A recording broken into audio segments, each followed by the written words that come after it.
The deep dive is open. Today, we're really getting into it, digging into Phil Knight's memoir, Shoe Dog. Right. And it's important to remember this isn't your typical business book. Exactly. We're not looking for, slick corporate speak here. We want the real story, the messy parts. Yeah, the struggle. Because Shoe Dog is, well, it's about vision, sure, but mostly it's about pure persistence. Facing financial disaster, legal threats, constantly. It really pulls back the curtain on what success actually looks like day to day when you're building something. It does. It shows the sheer grind. So our mission today, we want to pull out the key insights from this story. We'll trace how Phil Knight, this, kind of shy 24-year-old accountant, Yeah, working out of his parents' basement. starts this tiny company, Blue Ribbon Sports, BRS, and how that somehow becomes Nike. And you are going to hear just how many times it almost didn't happen, how close they came to total collapse. Repeatedly. It's quite the story. Okay, let's start at the beginning. 1962, Knight has what he calls his crazy idea. Right. He looks at the U.S. running shoe market. It's all Adidas, Puma, German companies, high quality, but expensive. And Knight thinks there's an opening here. His idea is basically simple but bold. Incredibly bold for a 24-year-old with no real experience in importing or shoe design. He figured, why not import high-quality, low-cost running shoes from Japan? To compete directly with the German giants. Exactly. It's that classic strategy, geographic arbitrage, basically, spotting a price difference for similar quality between markets. So finding cheaper, good stuff elsewhere and bringing it here? Pretty much, yeah. And he saw that potential in Japanese manufacturing. And crucially, he didn't just write a memo about it, he actually did something. He went for it. Flew to Japan, somehow managed to talk his way into a meeting with this company, Onitsuka Tiger. Which we know today as ASICS, right? That's the one.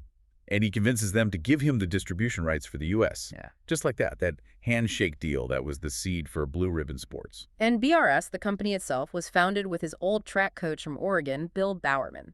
Yep. And the headquarters. Knight's parents' basement. People mention that it's a cute startup anecdote, but it tells you everything, doesn't it? It really does. Zero capital. Total willingness to just make do. Yeah. To sacrifice any sense of normalcy for this idea. And that lack of money shaped everything for the next, 5-6 years? From 65 to 70? Absolutely. There was no stability. Knight had to keep his accounting job. He was basically working 2 full-time jobs. Selling shoes out of the trunk of his Plymouth Valiant at track meets on weekends. Right. And the book makes it so clear.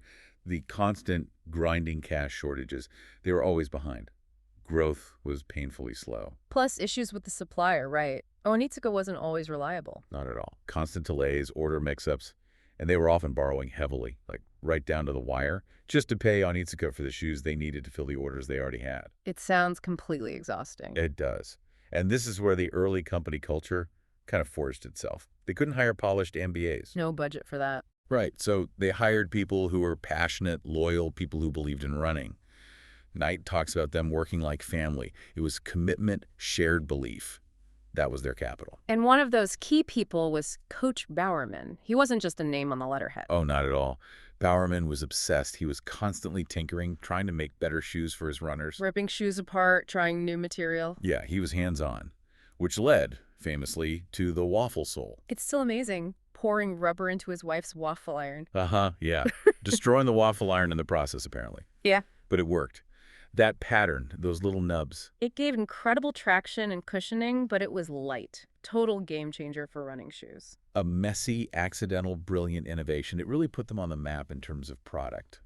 But even with a revolutionary product, trouble was brewing with their supplier, Onitsuka. Yeah, by 71, BRS was doing well enough that Onitsuka started getting, let's say, difficult ideas. This is where the story takes a massive turn, isn't it? The big break. The betrayal, really. Onitsuka basically tried to cut them off at the knees. They suddenly said, we're ending the deal, and oh, by the way, we're coming to the U.S. ourselves and taking over your customers. Wow. That could have been the end right there. Absolutely could have. It was a genuine crisis. Yeah. But it forced Knight's hand. It forced BRS to become something new. To become independent. Exactly. They had no choice. They had to create their own brand, their own shoes. Fast. And that's the birth of Nike. That's it. BRS essentially died, and Nike rose from the ashes. The name came from Jeff Johnson, one of those early loyal employees. Nike, the Greek goddess of victory. Kind of fitting. Very fitting. And the logo. The swoosh. Designed by a graphic design student, Carolyn Davidson. Got $35? 35 bucks for one of the most iconic logos in history. It's unbelievable. Talk about return on investment. But let's be real here. The actual launch of the first Nike shoes wasn't exactly smooth sailing. No, the book is pretty honest about that, I right? know. Very honest. The first batches were full of defects, manufacturing problems, delays.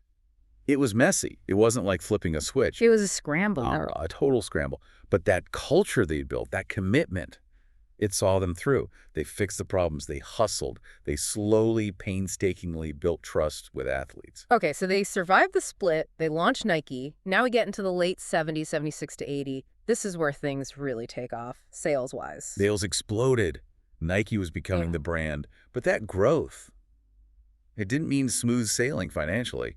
Quite the opposite. Yeah, this is one of the craziest parts of the story. More success meant more financial pressure? Paradoxically, yes. It's a classic growth trap. The faster they grew, the more cash they needed tied up in inventory and accounts receivable.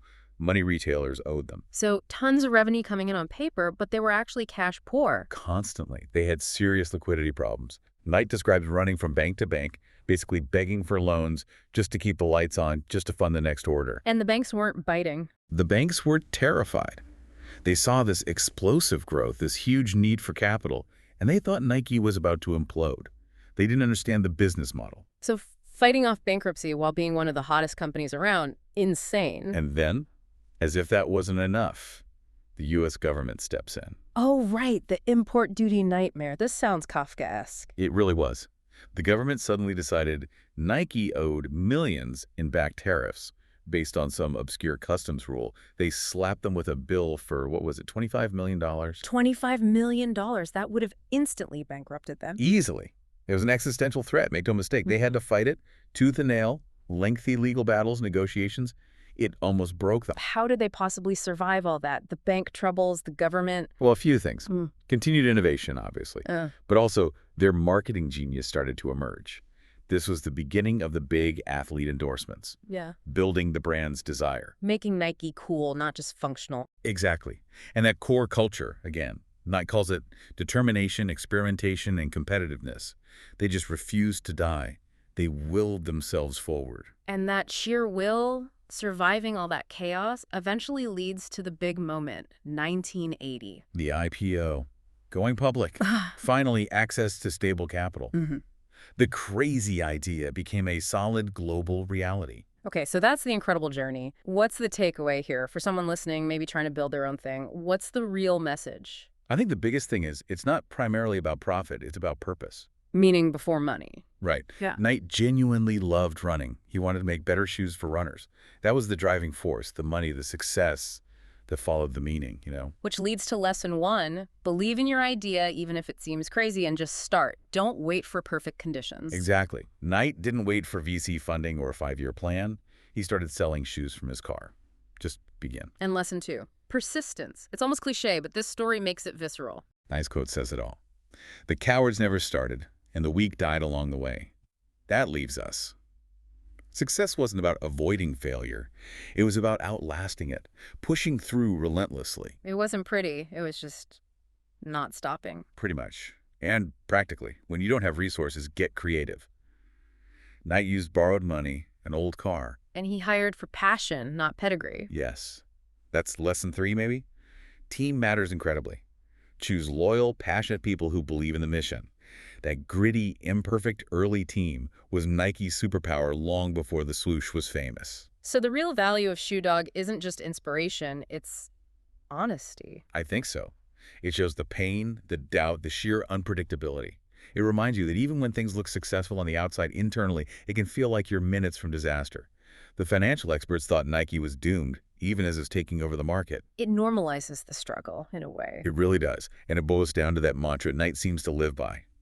Dream audaciously, work relentlessly, trust the journey. Trusting the journey, even when banks are saying no and the government's suing you, that takes something else. It does. And Knight's reflection on it all is powerful. He said something like, if you only focus on the problems, the cash flow, the lawsuits, you miss the whole point. And the point is? The point is what human effort, what dedication and sheer courage can actually achieve. It shows that waiting for the perfect plan often means You never start at all. So the final thought for you listening, what's that crazy idea you're maybe holding back on? The one you think needs more planning, more resources. When maybe, just maybe, what it really needs is just relentless forward motion. Just starting. If you want to explore similar stories, check out books like The Everything Store about Amazon or Ben Horowitz's The Hard Thing About Hard Things. Great recommendations. Well, thank you for joining us on this deep dive into Shoe Dog. We hope it gave you some fuel for your own journey. Yeah, hope it was useful. We'll see you next time.